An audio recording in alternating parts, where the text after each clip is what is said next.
data is not free. So for people who don't have data, they're not able to, won't be able to access the materials, and there's this each of the items, like the books we've handed out, take a lot of data to download and so on. So we've joined a campaign for zero rating, which is linked to the DG Murray Trust. Um, yeah, and it's specifically aimed at educational materials, having them zero rated. It's a campaign, so we signed it as an organization along with however many others signed it. But I think one I think that we can do after this meeting is just to share that, to sign it, so that we also have more impetus towards yeah, getting the website zero rated. It's a broad campaign. It's not only specific to the SACED website. It's for all other kind of educational websites. So different organizations can have vested interest in that. But yeah, thanks. Thanks. I think that's a very important campaign, and we should all join it. Okay, now down to the business of today. Okay, we've asked you all our plan is that everybody will present, because you don't know each other and what each other are doing, and that there will be no, maybe a question of clarification, but no discussion yet, because we need to know all about each other before we go into discussions about each other's work and how we could possibly work together. So that's the idea. I'm sure there's going to be a struggle here, but you've got 8 minutes each, because we're trying to get through a lot. So 8 minutes each, and then we go into a wide-ranging discussion where people can explore ideas, they can critique, etc., or whatever. And then after lunch, we'll go into a discussion and divide up the budget. Okay, according to what we can afford and what we can't. So and I'm not going to introduce any of the organizations, because you're going to introduce yourselves. So we will start with Hawe Bula. Thank you, Louise. Molweni, good morning. As Louise has said, my name is Paulo Freire, and I come from a social enterprise called Utaka. To briefly speak to who we are, Kwataka. Kwataka, we're in the early childhood development space, and in particular, we build digital libraries of children's books in 11 spoken South African languages, not yet decided language, the 12th, but we'll get there too. But what we do that I think is really fun and exciting is we also put books in a form that children can enjoy, right? And that children can easily access, which one is the world of translating and have books being in 11 official spoken South African languages. The other is we also produce books into audiobook format. So we'll take a children's book and turn it into an audiobook.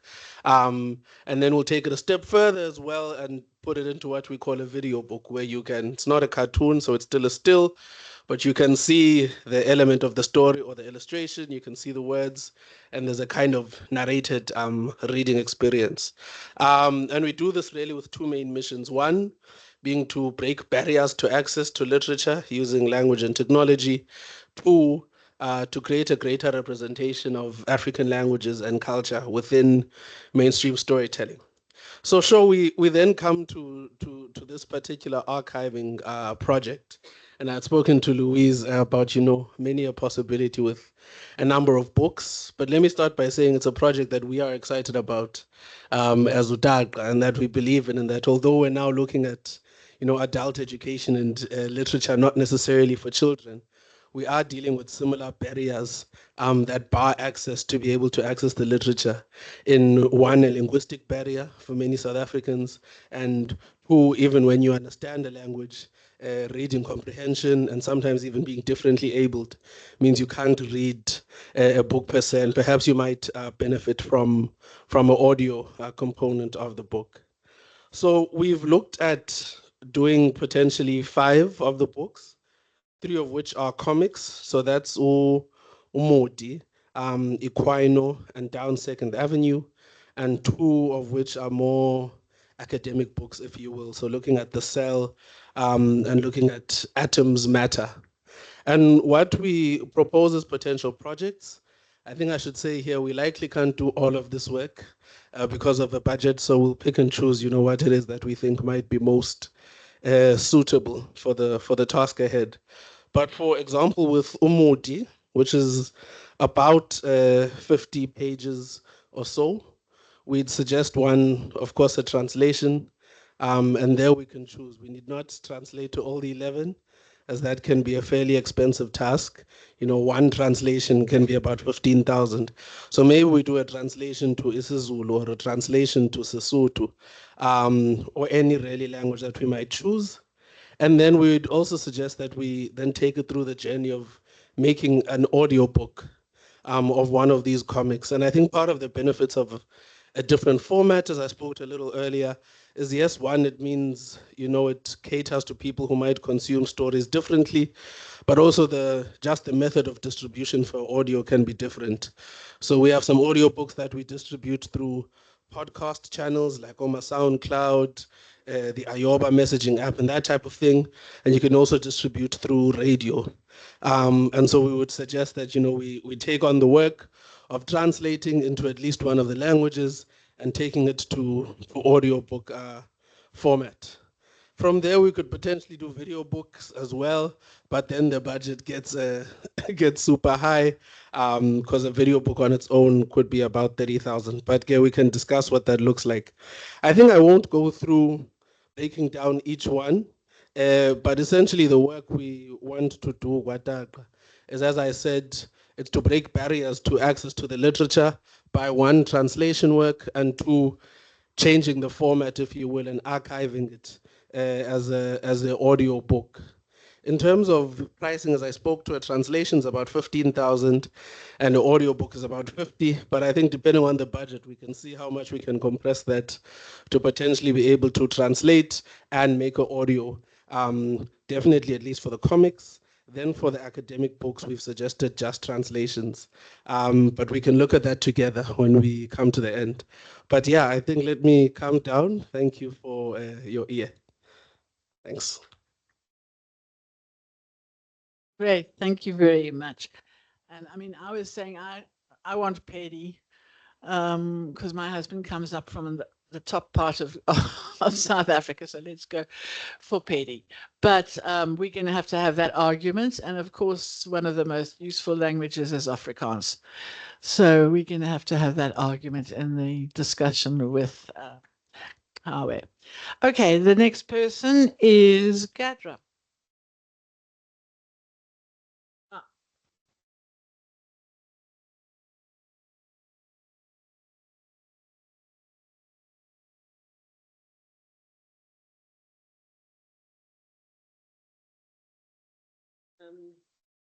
Is it working? Closer, closer. Okay, so we're from Gadra Education. It's an educational NGO based in Makanda. To describe it, it's an NGO that works at all the different stages. So there's a cluster of projects. We work with primary schools, working on literacy, with our Whistle Stop School. We have Gadra Matric School, which is a very big part of it, and which Lauren and I are part of, which offers students a chance to upgrade their matric. And then there's a project that works within high schools within Makanda in very close partnership with Rhodes University, offering things like mentoring, educational extension programs. And the overarching aim of that project, and to a large extent the matric school, is to try and develop pathways so that local young people can access tertiary, and particularly Rhodes University. So the part of the project that's been looking at the SACET materials is the matric school. The matric school started in, the first cohort was 1994. It grew out of a request from Makanda parents after the 80s saying we desperately need additional support for school tuition. And it offers a one-year program where students do some subjects to upgrade their matric results. So for many years, it was fairly simply a matric school with students repeating certain subjects. And then from about 10 to 15 years ago, it repositioned itself, focusing much more on where are we going, and trying to facilitate pathways into particularly Rhodes University, but other tertiaries. So the school's got two sets of programs. On the one hand, we're a straightforward school. We do the curriculum. Our kids are going to write matric at the end of the year, and we're tied by the curriculum, the matric. We're aiming for the best results we can get. The other part of it is a number of programs that assist in skills development, particularly looking forward to what will be needed in an academic context.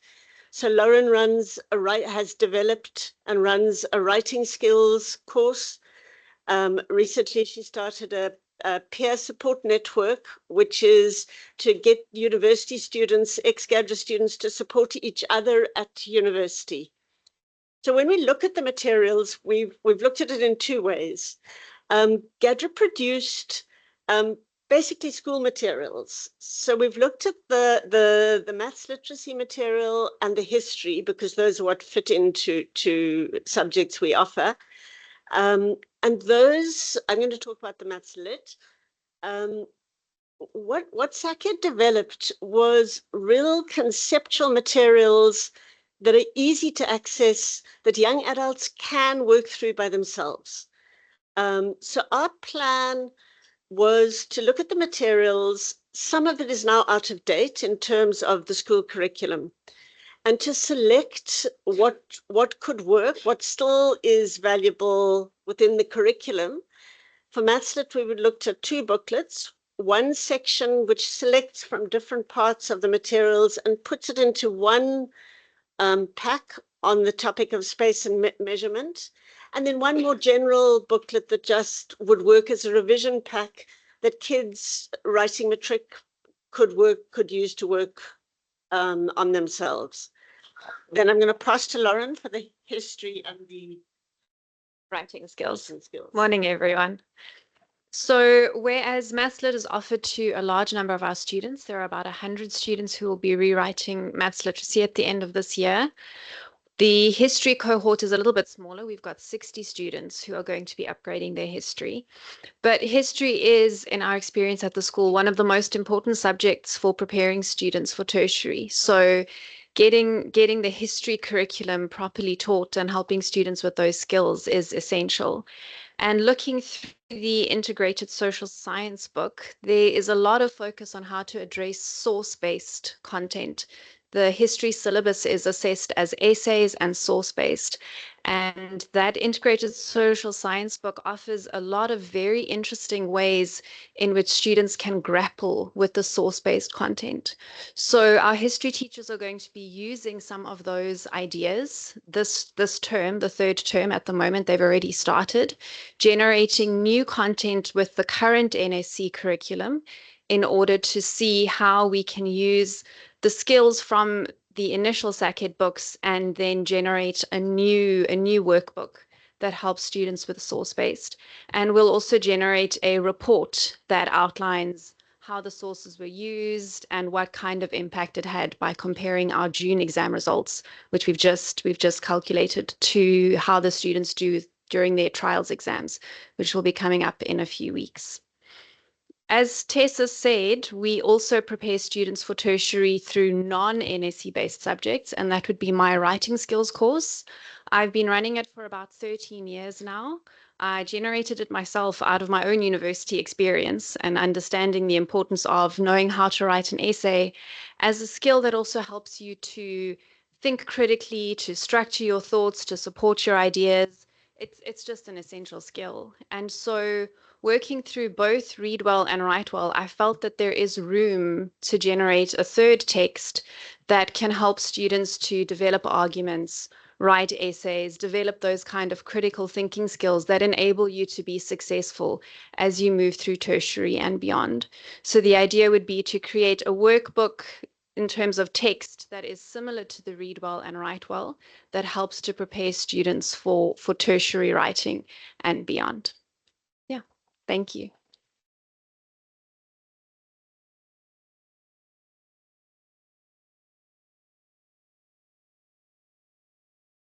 Thanks very much indeed, Lauren and Tessa.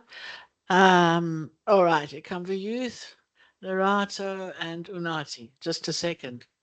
Okay. They've got a presentation.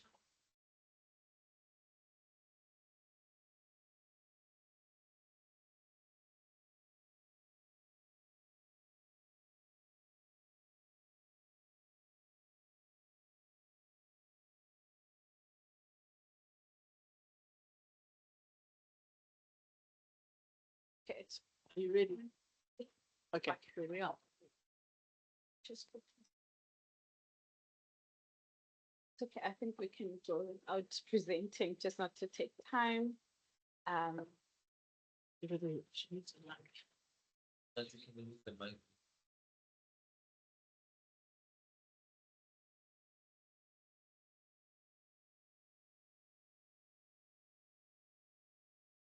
All right.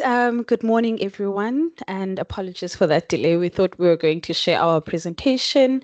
My name is Unati Makola. I am the lower grades program manager at Ikamva Youth.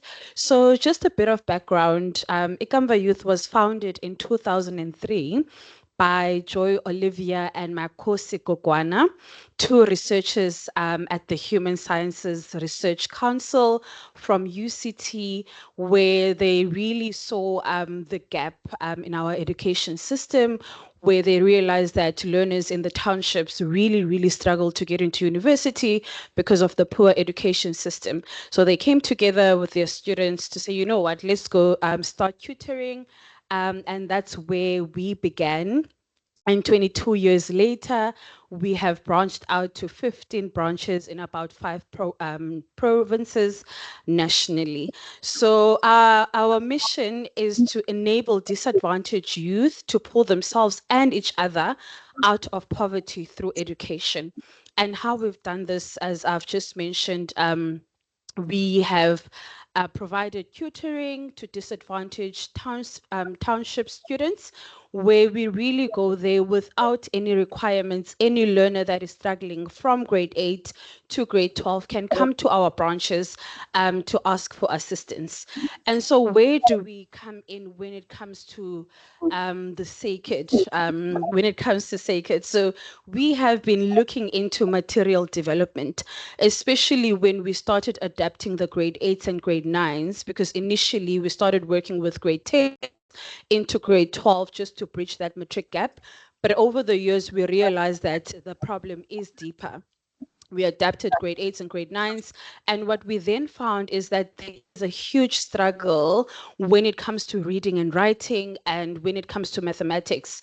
And the Pearl study in 2021 also confirms that about 81% of our grade 4 learners in South Africa cannot read for meaning. And we really saw that it was evident when it came to our branches, that when we enforce that we need to speak English, we need to do mathematics, learners are really struggling. So we then thought, how about we start developing material that would cater for these learners, also understanding that after COVID-19, there was a huge gap in the education system. So when learners come back to school, we really do see the struggles.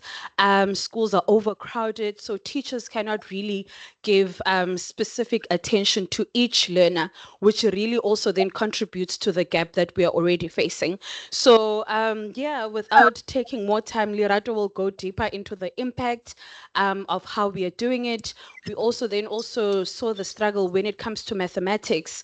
When our learners get to grade 10, they do not choose pure maths anymore because of different factors.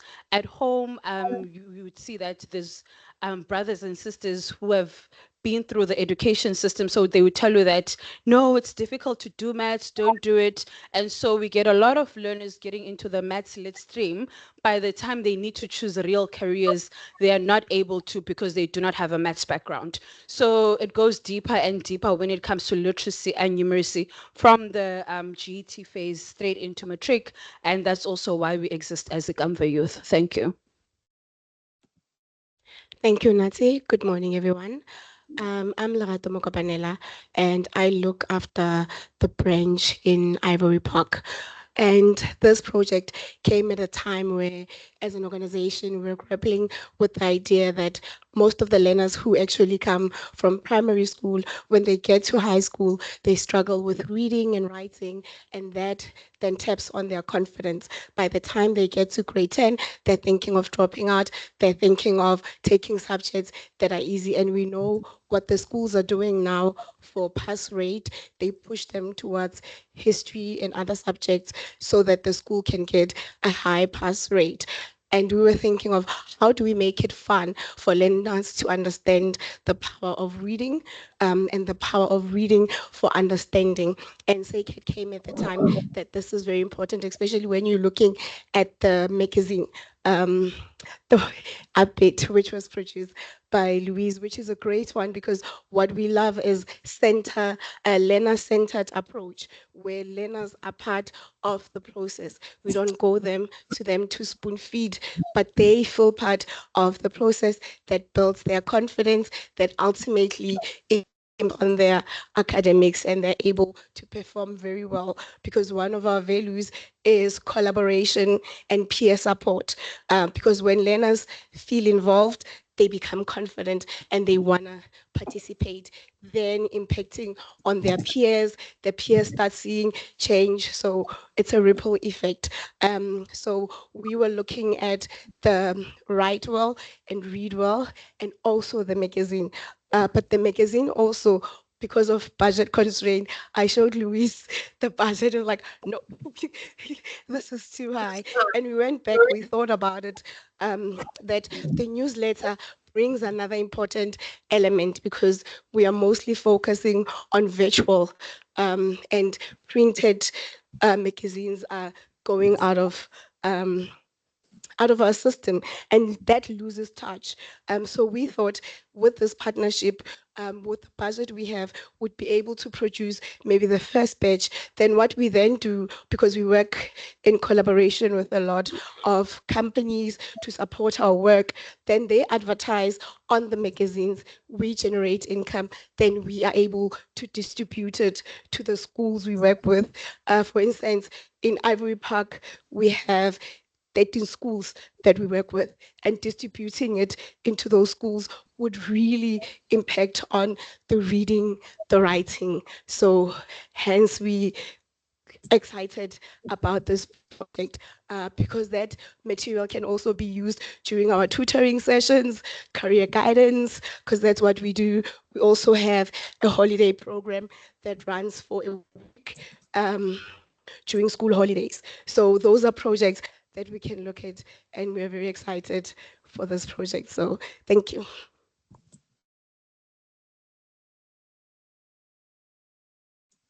There are going to be very many happy hearts in old Sackhead because they were all hoping that Upbeat would be re-resurrected. Well, anyway, you know what I mean.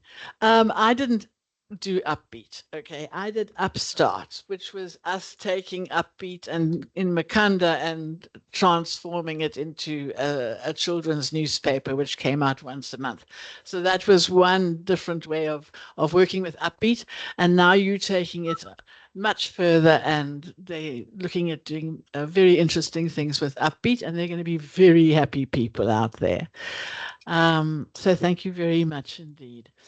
I hope you can start to see the resonances between the organizations, and the possibilities of people working together.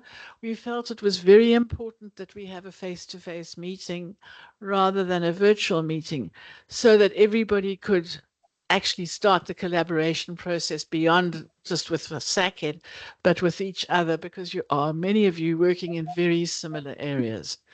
So this is very exciting. Okay, the next person to present is Mr. X from the Black Power Station.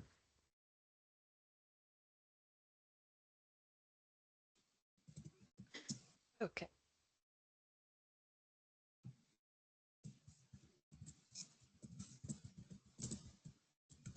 Yeah, thank you very much.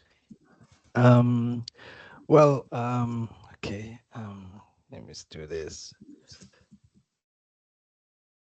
Okay, my name is Olile Matinda. I'm the founder of the Black Power Station in Makanda, in an old power station, converted a garage to like a creative space where you don't have to over explain yourself and be a creative and do what you need to do as an art, and also try to build an idea beyond the idea that art is just for the sake of art, but art is a stimulus to change a society.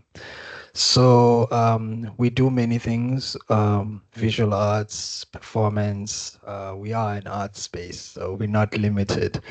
So for us to be part of this, we felt we wanted to put this as part of our program called Arts Beyond the Street, which is taking art and putting it to the community, murals, poetry, and all that, but reimagining it.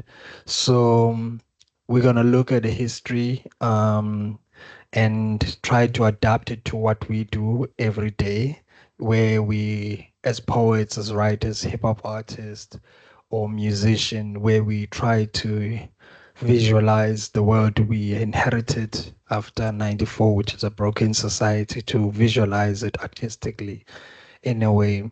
So we want to show that art can actually make people see, visualize beyond the limitations of the society we inherited. Yeah, that's me. We've built up a whole Ubuntu at the Black Power Station to try use African philosophies to be able to stimulate the minds of the people. So basically, what we're gonna do, we're gonna look at the history, all of the books, but we're interested in the history part, so that because history is what most people forget, um, and how history is better for us to tell, because the past and the present to live at the same time is always a very contesting space. So, but artistically, we can be able to achieve that. And we're trying our best. I think on slide 4, if you can go up, which is the arts education, we think this fits perfectly well, because that is all Artambo, which was illustrated by an artist. And for us, we feel this material we receive will form part of that creativity of stimulating young people, as we are working together with Amaya Academy, which is part of the uh, company and organization I'm working with, which is looking at early childhood in Farmerfield, which is 35 minutes drive out of Makanda, an abandoned school. We trying to vitalize, we're trying to create a school there, revitalize a school with Amaya, just to look at arts as a way of stimulating the young people who don't get opportunities after school. So for us as the Black Power Station, we will go there with the artists to rebuild the school, as we are working on it, because it's abandoned, it's a destroyed school, but we're making it to life. So this material will form part of our already existing ideas of building a society with history that is broken, but idyllically archiving a new way of understanding where we are as a people. So with artists, we're going to use this material to dialogue with the artists and engage with them, visual artists, poets, musicians, that we're going to create new murals that will be speaking based on the history, poetry that will be written based on what we're going to be interrogating in the comics. There's some stuff that I've shared with some of the artists. They were like, why are they drawing black people with big stomachs, like why they do this? So all these things artists are very interested, is like the interpretation of the history. So it's beautiful for us because we get to do something with what we do already. So like maybe just to write on the past projects on the slide. So we've done this before, where we did a mural in Makanda where we took buildings that were governmentally owned, like the substations that are in town, where go down a bit again. Yes, there you are. So basically, we targeted specific buildings in town where we put murals of people that people have forgotten, like John Janki, Steve Biko, Ulad Charlotte Makleke, Miriam Makeba. So we put these murals on walls and then we start writing about these people. So people are forced to read it. Although it was not a good thing when we started, because people didn't understand it. So, but now the city is embracing it. So we're in the right time to continue with this, because most people do public art just for the sake of it, but we want to make it as an educational space. So for us as the Black Power Station, we want to do that. With all the funds, we're gonna try creatively make it work. Hopefully, we could redo one publication based on the interaction with the artists. Definitely, we're doing a mural. Definitely, we're doing like a compilation of 5 songs with some producers and poets, and we're gonna do one mural at the school, the Amaya Academy. We're gonna do more murals in Makanda, and we're gonna work with ILM, which is also part of a recording studio in Makanda, but an archive space using indigenous instruments so that we can actually, if we're talking about decolonizing the arts, decolonizing even the way we see it ourselves. So for me, I will be more interested in the conversation as we move forward. But I think for us, that's what we're gonna do as the Black Power Station. We've done this most of the time, and we're happy to meet other people. Hopefully, we can work together. So check the Black Power Station, and we're using the art as a way that nobody should be forgotten. So everything that you see there is what we've done, and we think it's possible to do more with this. Thank you very much.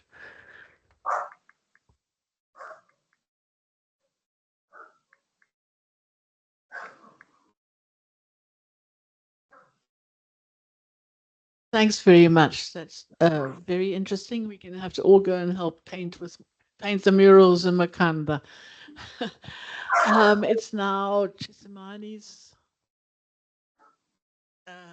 presentation. Can I just say, I can't believe you guys. This is the 2 gentlemen that got in the car at 6 o'clock last night and arrived here at 1 o'clock in the morning and bringing Tammy Lee with them. So that's dedication and commitment. And thank you so much for that. Okay.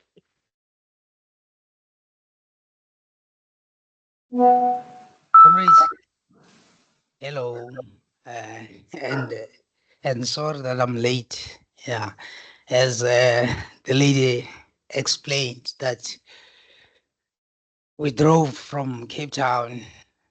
I think we left Cape Town at around 5 or past 5, and then we were here by 1 a.m. Yeah. So, comrades, I had when I was looking at the program, I saw that we only had 8 minutes to present our proposal. So my name is Pilani, and I speak on behalf of the Chisimani Center for Activist Education, a non-governmental organization that is currently based at the University of Western Cape.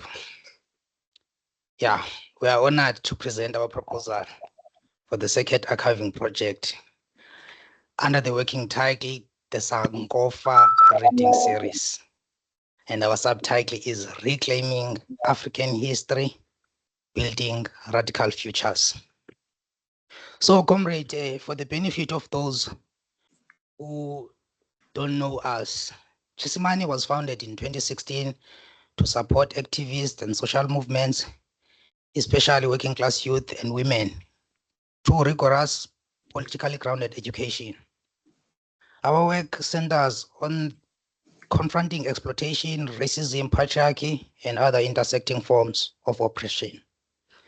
Our work is driven by the belief that education should liberate and empower people to challenge all forms of marginalization. From our base in Cape Town, we work across South Africa with movements on the continent to cultivate critical thinking, solidarity, and strategic action. The Sankofa reading series draws its name from the spirit from the West African people, the Akan concept of Sankofa, which teaches us that to move forward, we must first go back, reclaim what was lost or forgotten.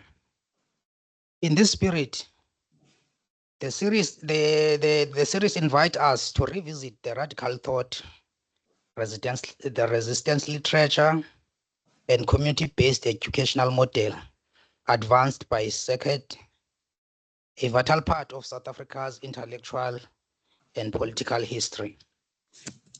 Through this initiative, comrades, we aim not only